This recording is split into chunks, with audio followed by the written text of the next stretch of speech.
Vijayawada university మంచి భవిష్యత్తు కోసం తెలుగు విద్యార్థులు ఇష్టపడే యూనివర్సిటీ. కాల్ 9059052378 9059052379. నమస్తే, welcome to I dream social spotlight with కవిత.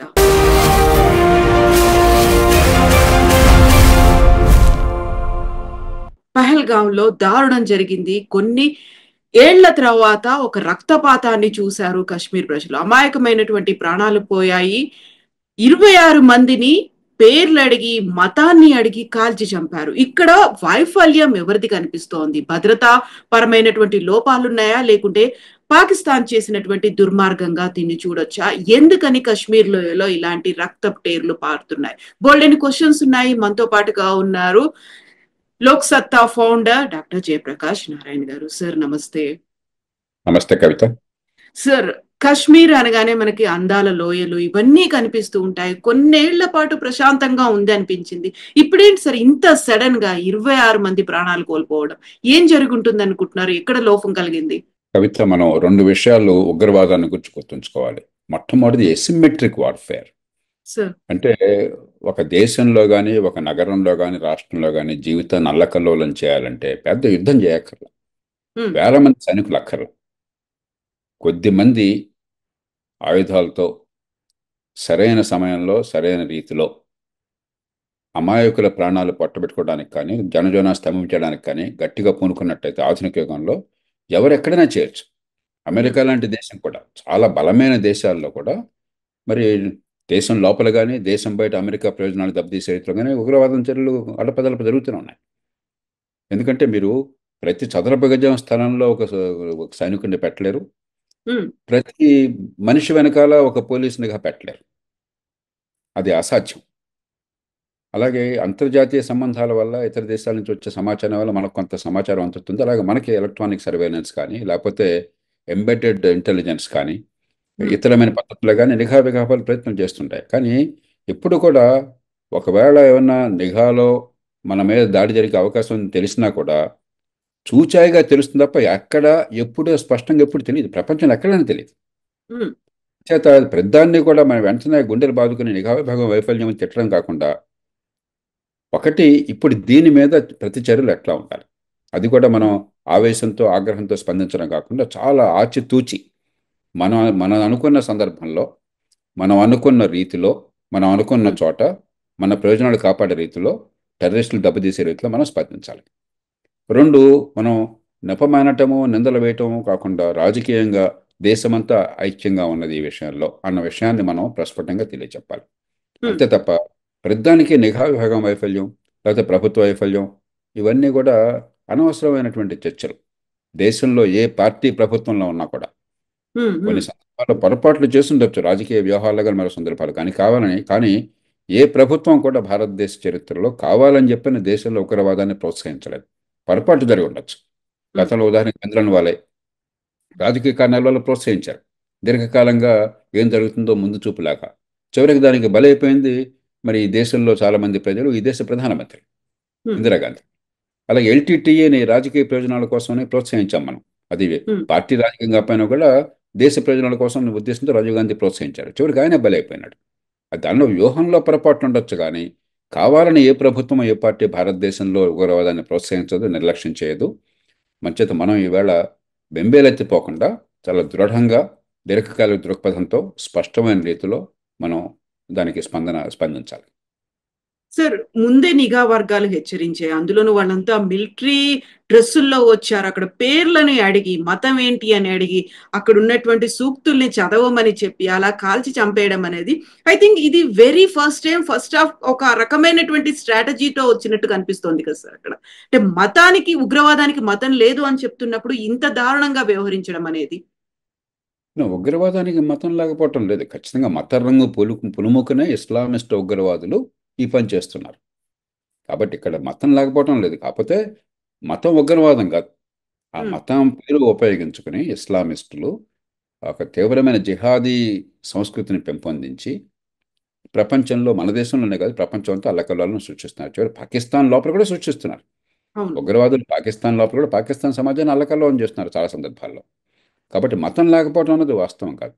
మతం పులుముకుంటున్నారు, మతం ముసుగు కప్పుకుంటున్నారు, మతాన్ని ఉపయోగించుకుంటున్నారు. వాళ్ళలో చాలామంది మతమౌఢ్యానికి గురయ్యి మనం గనక ఇలా చేసినట్టయితే స్వర్గానికి పోతామని కొన్ని భ్రమలు, పిచ్చి భ్రమలు నమ్మి, కొందరు మూర్ఖుల మాటలు నమ్మి చేస్తున్నారు. అంచేత మతం అనేది ఉన్నది, కాకపోతే మతం అనేది వికృత రూపంలో ఉన్నది, నిజమైన మతం కాకుండా. ఇక రెండోది, మీరు గతంలో చూసినట్టయితే ఎక్కడైనా ఒక సమాజంలో అల్లకల్లోలం సృష్టించాలని చెప్పంటే సమాజంలో వర్గాల మధ్య విభేదాలను పెంచాలి, వైమనస్యాలను పెంచాలి, ద్వేషాన్ని పెంచాలి. భారతదేశం ఏంటి, ఒక పక్కనేమో సాంప్రదాయంగా ఉన్నటువంటి హైందవ సంస్కృతి, హిందూ మతం అనడానికి లేదు, ఒక మతం కాదు ఇది, ఒక సంస్కృతి, హైందవ సంస్కృతి కొన్ని వేల సంవత్సరాలుగా వస్తున్నది. మరో పక్కన ప్రపంచంలో ఇండోనేషియా తర్వాత అతి ఎక్కువ సంఖ్యలో ముస్లింలు ఉన్నటువంటి దేశం, దాదాపు 12-13% ముస్లింలు ఉన్నటువంటి దేశం. నేను చెప్పినట్టుగా ఇండోనేషియా తర్వాత పాకిస్తాన్ కంటే ఎక్కువ మంది ముస్లింలు ఉన్నటువంటి దేశం, ప్రపంచంలోనే అతి ఎక్కువ ముస్లిం సంఖ్యలో ఉన్నటువంటి దేశాల్లో భారతదేశం ఒకటి. దేశ విభజన మతం పేరుతో జరిగింది. బట్ ఈ నేపథ్యంలో ఏంటంటే మతాన్ని వేరు చేసి మా మతం వాళ్ళందరినీ మేము రక్షించుకుంటున్నాము, మీ మతం వాళ్ళని చంపేస్తున్నామంటే ఇక్కడ మతాల మధ్య సంఘర్షణ వచ్చినట్టయితే దేశంలో మరి ఒక 20-25 కోట్లు ఉన్నటువంటి ముస్లింలు, దాదాపు 15-16 కోట్లు ఉన్నారు బహుశా ముస్లిమ్స్ భారతదేశంలో, 13-14% ఉంటారు, 17-18 కోట్ల మంది ఉండొచ్చు. కాబట్టి ఆ ముస్లింలు మిగతా జనాభాకి మధ్య విరోధాన్ని, ద్వేషాన్ని సృష్టించి హింసను పెంచినట్టయితే వాళ్ళ పబ్బం గడిచిపోతుంది. వాళ్ళకి కావాల్సింది ఈ దేశాన్ని అల్లకల్లోలం చేయటం, ఈ దేశాన్ని విచ్ఛిన్నం చేయటం. అంచేత ఇది కావాలని చెప్పాను. గతంలో కూడా మీరు గమనించినట్టయితే పంజాబ్లో ఆనాడు ఆ ఖలిస్తాన్ ఉగ్రవాదులు కూడా కొన్ని సందర్భాల్లో బస్సుల్లోంచి దింపి మరీ హిందువుల్ని ప్రత్యేకంగా వేరు చేసి చంపేశారు. కాబట్టి మనం వాళ్ళ కుట్రలకు లొంగకూడదు. మనం అదే పనిగా దాన్నే ప్రాజెక్ట్ చేసి ఇది హిందూ ముస్లిం మధ్య సమస్యగా సృష్టించినట్టయితే నష్టపోయేది భారతదేశం. మన వేళతో మన కళ్ళు పొడుచుకున్న వాళ్ళు అవుతాం. కాబట్టి ఇది కావాలని వ్యూహాత్మకంగా టెర్రరిస్టులు కానీ, టెర్రరిస్ట్ ముఠాలు కానీ, వాళ్ళ వెనకాల వాళ్ళకి ఊతం ఇచ్చేటువంటి మరి పాకిస్తానీ ప్రభుత్వంలో కొంతమంది భాగం కావచ్చు, లేకపోతే ఇంటర్ సర్వీస్ ఇంటెలిజెన్స్లో భాగం కావచ్చు, పాకిస్తానీ సమాజంలో మరికొందరు భాగం కావచ్చు. ఎక్కడో చోట పాకిస్తాన్ ఎస్టాబ్లిష్మెంట్ పాత్ర ఉన్నదన్న విషయం మనందరికీ తెలుసు మొట్టమొదటి నుంచి కూడా. అయితే పాకిస్తాన్ సమాజం వేరు, పాకిస్తాన్ రాజకీయ వ్యవస్థ వేరు, పాకిస్తాన్లో ఈ ఉగ్రవాదాన్ని ప్రోత్సహిస్తున్నటువంటి శక్తులు వేరు. అది వేరు చేయకపోయినట్టయితే మన ప్రధాని కూడా ఇండియా పాకిస్తాన్ మధ్య యుద్ధ వాతావరణం సృష్టిస్తే కూడా ఉపయోగం లేదు. మన ప్రయోజనాలను కాపాడుకోవాలి, దృఢంగా వ్యవహరించాలి, ఒక బలమైన సంకేతాన్ని ఇవ్వాలి. అదే సమయంలో పాకిస్తాన్లో అత్యధిక ప్రజలు మరి వాళ్ళు కూడా నష్టపోతున్నారు టెర్రరిజంకి. అందుకని టెర్రరిజాన్ని ఎదుర్కోవాలన్న కోరిక వాళ్ళకి ఉన్నది. మన దేశంలో గత 5-10 ఏళ్ళుగా మీరు చూసినట్టయితే మన దేశంలో టెర్రరిజం ఘాతుక చర్యలకు బలైన వాళ్ళతో పోలిస్తే పాకిస్తాన్లో బహుశా 20-30 రెట్లు బలైపోయినారు. కాబట్టి వాళ్ళు పాకిస్తాన్ సమాజానికి కూడా నష్టం. ఆ విషయం గుర్తిరిగి మనం చాలా సంకల్పంతో వ్యవహరించాలి, చాలా సునిశ్చితంగా వ్యవహరించాలి. ఖచ్చితంగా మన దేశ ప్రయోజనాలను కాపాడాలి. కానీ ఇది పాకిస్తాన్ ప్రయోజనాలకి, పాకిస్తాన్ సమాజానికి వ్యతిరేకంగా కాకుండా ఇస్లామిస్ట్ ఉగ్రవాదాలకు వ్యతిరేకం. అది ఆ సంకేతం బలంగా ఇవ్వాలి. ఆ ప్రయత్నాన్ని ప్రభుత్వం చేస్తున్నట్టుగా నాకు అనిపిస్తున్నది. సార్, ఇక్కడ పాకిస్తాన్ ఆర్మీ చీఫ్ ఒక వారం కింద కీలకమైనటువంటి కామెంట్లు చేశారు. కాశ్మీర్ ని ఎట్టి పరిస్థితుల్లోనూ మేము వదులుకోము, హిందువుల్లాగా మేము కాదు అనే మాటతో పాటుగా లష్కర్ ఏ తోయిబా చీఫ్ కూడా అదే మాట అన్నారు, మేము రక్తపు టేరుల్ని పారిస్తాము అనేది. ఒక అలర్ట్ అవ్వాల్సినటువంటి తరుణం, ఇంటెలిజెన్స్ కూడా హెచ్చరికలు జారీ చేసింది అనుకున్నప్పుడు ఇంతమంది చనిపోవడం, అందులోనూ కాశ్మీర్ లో అన్ఎక్స్పెక్టెడ్ గా జరగడం అనేది, మిలిటరీ దుస్తులు ధరించి రావడం, ఇవన్నీ కూడా చూస్తూ ఉంటే ఇప్పుడు ఫోకస్ అంతా పాకిస్తాన్ మీద పెట్టాలా, లష్కర్ ఏ తోయిబా మీద పెట్టాలా, లేకుంటే చేస్తోంది మిలిటెంట్లు అనుకోవాలా, దేన్ని టార్గెట్ గా మనం పనిచేయాల్సిన అవసరం ఉందంటారు సార్? ఇప్పుడు పాకిస్తాన్ సైన్యాధ్యక్షుడు అతని ప్రకటన ఖచ్చితంగా దీనికి ఊతం అనుకోవచ్చు. దానికి 2 రకాలైన వ్యాఖ్యలు ఉన్నాయి. ఒక రకమైనది ఏంటంటే ఒక సంకేతాన్ని టెర్రరిస్ట్ గ్రూపులకి ఇస్తున్నారు, పాకిస్తాన్లో సైన్య ఉనికిని చాటడం కోసం, సైన్య ప్రభావాన్ని చాటడం కోసం అని చెప్పని. హిందువులతో రాజీ పడే సమస్య లేదు. ఒక మదీనా రాజ్యం, మహమ్మద్ ప్రవక్త ఎట్లాగైతే రాజ్యాన్ని ఏర్పాటు చేశారో అలాంటి మదీనా రాజ్యాన్ని, 2వ రాజ్యం అలాంటిది ఏర్పాటైంది పాకిస్తాన్. కాబట్టి మేము ఇస్లాం కోసం సర్వశక్తులు వడ్డుతామని చెప్పని ఒక సంకేతాన్ని ఇచ్చి ఉగ్రవాదాన్ని గుర్తించారు. ఒక రకమైన వ్యాఖ్య. మరో రకమైన ఏంటంటే ఇమ్రాన్ ఖాన్ అక్కడ ఇప్పటికి కూడా జైల్లో ఉన్నా కూడా ప్రజల్లో బహుళ ప్రాచుర్యం ఉన్నది. ఇమ్రాన్ ఖాన్ కాస్త మత సంస్థలతో కాస్త పొత్తు ఉన్నట్టుగా చాలా మంది అభిప్రాయం ఉన్నది. ఉగ్రవాదాన్ని ప్రత్యక్షంగా పరోక్షంగా ప్రోత్సహించడం చెప్పిన అభిప్రాయం ఉన్నది. కాబట్టి ఇమ్రాన్ ఖాన్ కొన్న మద్దతును లాక్కోవడం కోసం చేశారని మరొక వ్యాఖ్య ఉన్నది. వాస్తవం ఏంటి తెలియదు కానీ ఖచ్చితంగా ఆ నేపథ్యం ఈ చర్యకి ఉపకరించిందన్న విషయాన్ని మనం అంతా అంగీకరించాలి.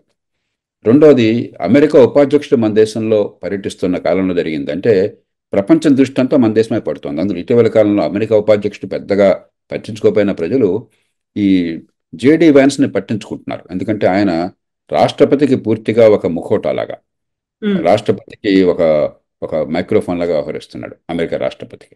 కాబట్టి అమెరికా భావాలని యూరోప్లో ఈ మధ్యకాలంలో వివాదాస్పద ప్రకటనలు కావచ్చు, మరికొన్ని కావచ్చు, చాలా ప్రస్ఫుటంగా బలంగా వినిపిస్తున్న వాణి ఉపరాష్ట్రపతి.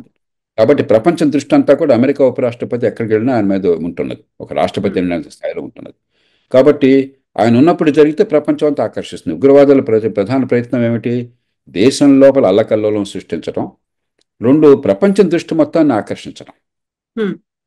వాళ్ళు ఏం చేసినా కూడా ప్రపంచం మొత్తం చూడాలి, నిర్ఘాంతపోవాలి. ఇది వాళ్ళు ఏ అంశాన్ని కోరుకుంటున్నారో అది ప్రధానమైన అంశంగా, చర్చాంశంగా రావాలి. కాబట్టి ఈ రెండు వెనకాల దాగున్నట్టు కనిపిస్తున్నది.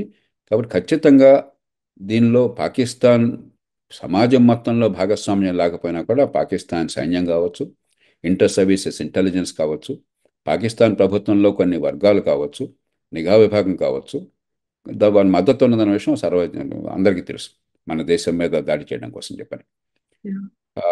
రెండోది, ఖచ్చితంగా ఆ నేపథ్యంలో ఎలాంటి దాడులు జరిగే అవకాశం ఉందని చెప్పని మనం ఊహిస్తాం.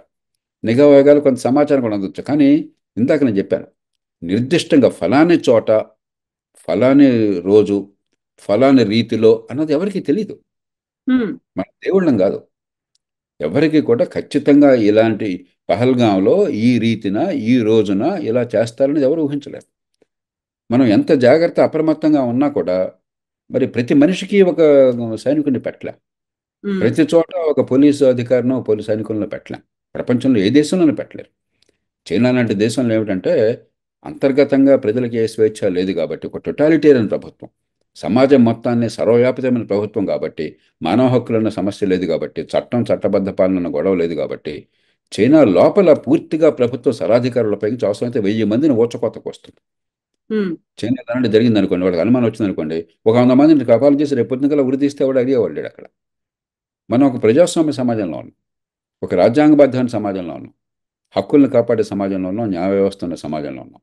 కాబట్టి మనకి ఆ న్యాయ వ్యవస్థ పరిధి లోపల, రాజ్యాంగ పరిధి లోపల పనిచేయాలి. అలా ఉన్న ఏ దేశంలోనా కూడా మీకు ఎప్పుడొకటి ఇలాంటి ఇబ్బందులు వచ్చే అవకాశం ఉంటుంది. నిరంతర నిఘా ఉండడము, అవి వచ్చినప్పుడు సరిగ్గా స్పందించడము, దీర్ఘకాలంలో ఇలాంటి అవకాశం లేకుండా, ఉదాహరణకు జమ్మూ కాశ్మీర్లో ఆర్థికాభివృద్ధి, ఆ ప్రజల్ని విశ్వాసంలోకి తీసుకోవడం, ఒక తరం కాలంలో మా పిల్లల భవిష్యత్తు ఈ దేశంతో ముడిపడి ఉన్నది, ఇక్కడ ఏమన్నా కనుక ఇప్పుడు గతంలో ఈ గందరగోళం చేస్తే రేపొద్దు ఈ దారుణం వల్ల అక్కడికి టూరిస్టులు వెళ్ళటం ఆగిపోతే నష్టం వారికి, కాశ్మీర్ ఆర్థిక వ్యవస్థకి. కాబట్టి కాలక్రమేణా కాశ్మీర్ సమాజం, కాశ్మీర్ ప్రజలు దీనికి వ్యతిరేకమయ్యే పరిస్థితి తీసుకురావాలి. ఇప్పటికి కూడా మెజారిటీ వ్యతిరేకమని నేను భావిస్తున్నాను. 100కి 99 మంది, 100కి 100 మంది వ్యతిరేకమయ్యి కొద్దిమంది ఇలా ఉన్న వాళ్ళని వేరిపారేసే రీతిలో తీసుకొచ్చే సమాజాన్ని దీర్ఘకాలంలో సృష్టించాలి. ఈ మధ్యకాలంలో మరి సందర్భాన్ని బట్టి ఘాటుగా స్పందించాలి, చాలా విజ్ఞతతో స్పందించాలి.